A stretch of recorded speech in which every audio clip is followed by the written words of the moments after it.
ఏడుకుంటలవాడ వెంకటరమణ గోవిందా గోవిందా. வணக்கம் மக்களே, இது லக்ஷ்மி டாக்ஸ். நான் வந்து ரொம்ப நாளைக்கு அப்புறம் வீடியோ போட்டிருக்கேன். இன்றைக்கி தினம் ஒரு திருக்கோயில் பகுதியில் சனிக்கிழமைன்றதுனால திருநீர்மலை பெருமாள் கோவில் பற்றிய ஒரு விளக்கம் போட்டிருக்கேன்.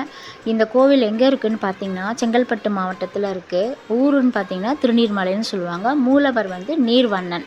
பெருமாள் இங்கே அடிவாரத்தில் நீர்வண்ணராக காட்சி கொடுக்குறாங்க. மலை மேலே பார்த்திங்கன்னா ரங்கநாதராகவும் நரசிம்மராகவும் அருள்பாவிக்கிறார். இது திருமங்கை ஆழ்வாரால் மங்கள சாசனம் பெயர் பெற்ற தலமாகும். சரிங்களா. புராண பெயர்கள்னு பார்த்திங்கன்னா திருநீர்மலை, தோயாத்ரி க்ஷேத்திரம், தோயாத்ரிகிரி நீர்மலை என்று சொல்லப்படுது.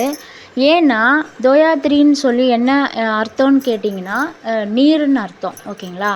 கிரின் போது மலை, ஸோ திருநீர்மலை அப்படின்ற பேர் இதனால தான் உருவானது. இங்கே பெருமாள் பார்த்திங்கன்னா ரொம்ப ரங்கநாதர் பெருமாள் மேலே ரொம்ப அழகாக நம்மளுக்கு படுத்து காட்சி கொடுக்குறாங்க. அப்புறம் நரசிம்மரும் இருக்காங்க. எல்லாருமே போய் இந்த கோயிலை தரிசனம் பண்ணிட்டு வாங்க.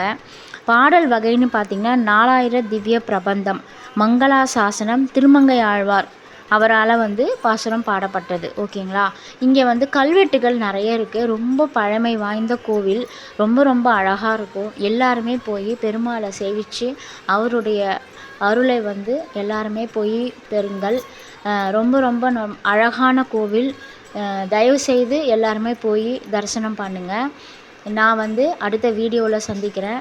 எனக்கு இந்த வீடியோவுக்கு லைக் போடுங்க, சப்ஸ்கிரைப் பண்ணுங்கள். முதல் தடவை பார்க்குறவங்களா இருந்தால் என்னோடய வீடியோவுக்கு சப்ஸ்கிரைப் பண்ணி என்னை மோட்டிவேட் பண்ணுங்கள்.